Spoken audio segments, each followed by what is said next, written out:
So, Steve, in your book, The Hidden Tools of Comedy, I believe you have a chapter at the end on how do you actually land a job as a writer. Right. And there's something to the effect of be brilliant and let everybody know about it.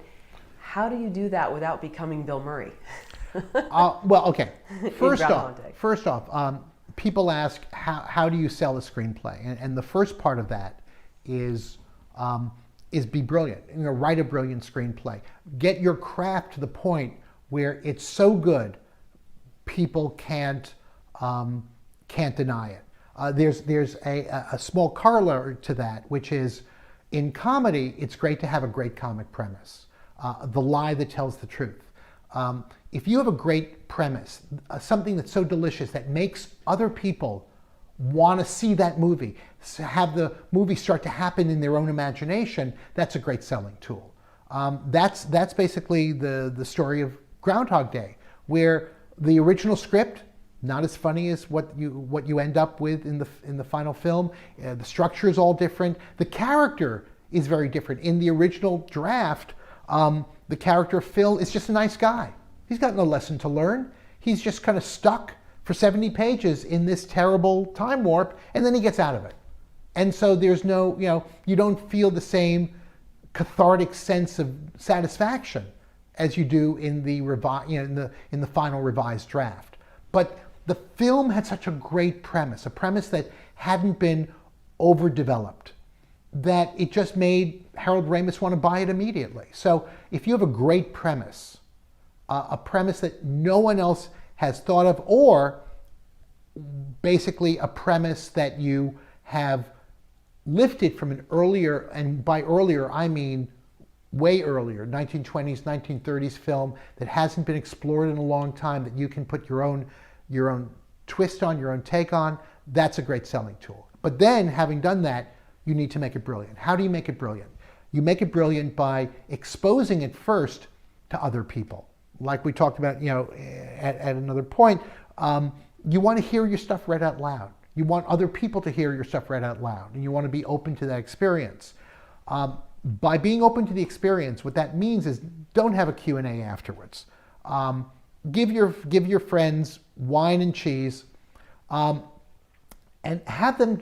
All you want to know is what parts did you like, what parts were you not that interested in. That's all you want to know. Neil Gaiman once said that 95% of the comments you get on a work of art is accurate. 95% of the solutions you're given are inaccurate. So you don't want to hear why don't you make them all, pygmies from Borneo? No, you don't want to hear that. What you do want to hear is, I love that part. This part, if that means that a human being went, at a certain part, you got to take that into account. What, is it true? Is it not true? What is meh in that? Is there a fix to it? So you want to get your script as good as you possibly can get it. And there's no substitute for hearing it read out loud. Before they made Night at the Opera, the Marx Brothers didn't just go onto the set and be brilliantly funny. They toured those set pieces, like the stateroom scene, up and down the West Coast in vaudeville, all summer long. So they knew absolutely, based upon human beings' reactions, what was playing. And so when they shot it, when they went to shoot it, they knew exactly what was funny and what wasn't funny. Shooting it without an audience.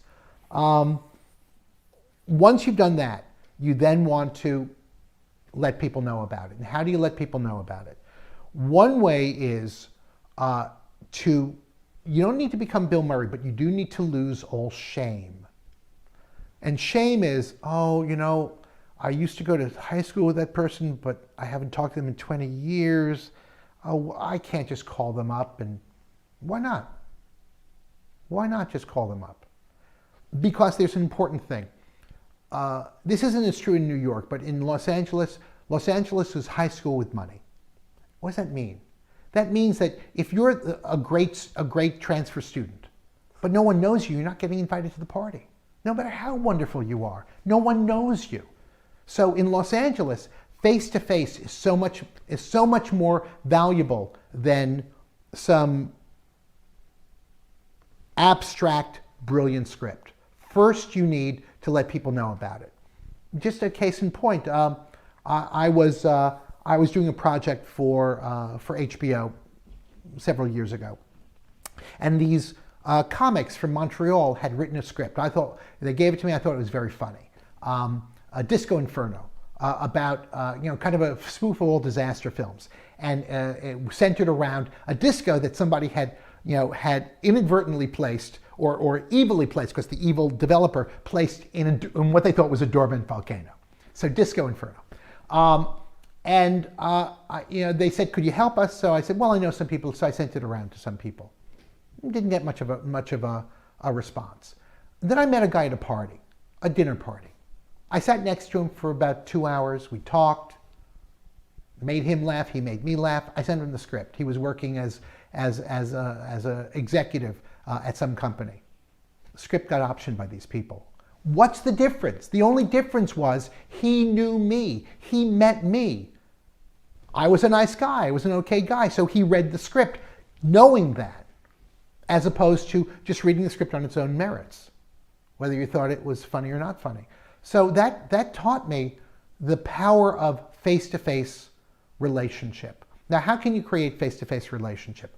One way is to not be shy or shamed. Make a list of everybody who you've ever met or might have met or possibly met or stood behind in Starbucks waiting for a coffee. Everybody, and studiously, methodically get in touch with all of them. What do you have to lose? Because here's the thought. If somebody came to you and said, I need your help, what would you do? You would say, okay, if I can help you, sure. Why are those people different? They're human beings too. People want to help other people. Now, there will be people who are assholes. Well, they're not going to help you because they're assholes. I once asked somebody, when I first came to Los Angeles, I was looking to get settled somewhere. I asked somebody, could we get together? I'd love to pick your brain. And there was this long pause on the phone. And she said, I don't like my brain being picked. And then there was about a minute of awkward conversation, and I hung up, and it was like, well, fuck you, Okay, so she wasn't going to give me any help. But the other part of the story was, it turned out that a guy who I went to college with was a top executive at HBO. And so I emailed him. I think this is actually before emails. I called him, left a message, waited 3 days, called again. Without saying, I've already called once, just called again. Because busy guy, one of the top executives at HBO, called again. I must have called 13 times just to sit down with the guy. And by the 13th time, his secretary said, he really wants to talk to you. Okay. One of the things that taught me was, in New York, if you call somebody and they don't return the phone call, that says something. But here in Los Angeles, if you call somebody and they don't return it, it's because they have 75 other phone calls that they haven't gotten to. There are 200 emails, and there's only so much time, and you're not on the top of their list. But rather than saying, oh, God damn them, I just called again. And called again. I didn't call every day. I didn't call 5 times a day. I had a calendar, and I said, enough time is gone. I just left a message. I wasn't asking for a loan. I was just leaving a message. Finally, we set up a meeting. And I go in there and I say, Chris, do you remember me? We went to college together. And he said, you forgot. We went to high school too. It turned out I had gone to Stuyvesant High School with him, and I had completely forgotten that. And because he knew me, and he had borrowed, French fries from my plate, in the cafeteria at Hofstra University. And this is my good friend. This is my good friend, Panther. He said, well, what do you got for me? And I told him one of my ideas. He said, why don't you get together with this guy, Dave, down the hall?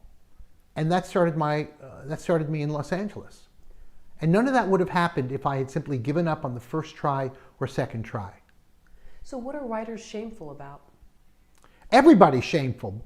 Shameful that you're going to be rejected. Shameful that nobody's returned your phone call. Shamed that you might call somebody and they don't remember you. But my feeling is that if you called me and said, Steve, can you help me out? Why wouldn't I say yes? I like being a good person. I like helping people out. Most people are like me. So how do writers get out of that self-effacing, introverted mindset? Seems like a lot of them have, or maybe that's just a myth.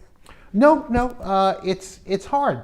You get, in the entertainment field, there's a lot of rejection, and the only way out of it is to take a deep breath and realize that the person you're talking to is just another human being, and if they don't respond to you, I mean, I'm not talking about buy your project. I'm talking about just agree to meet.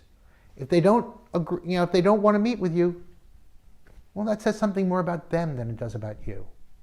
But more people have gotten deals or made sales based upon knowing somebody who knew somebody who knew somebody who knew somebody. And if you don't get it out there and say, could you show or could you help me? Well, no one's a mind reader. No one's going to say, I can feel that Karen wants help. We're not the X-Men. All you can do is ask. Sometimes, the answer is no, but all you can do is ask. And then there are places that are actively looking. Nickelodeon, Writers on the Verge, the big break contest. I mean, there's all these places where if your stuff is brilliant. Now, if your stuff isn't brilliant, it's not gonna, you can't pretend to yourself it's brilliant and blame other people for not buying it. Sure. But if your stuff is brilliant, then there's avenues that you can explore to get it out there, or do it yourself.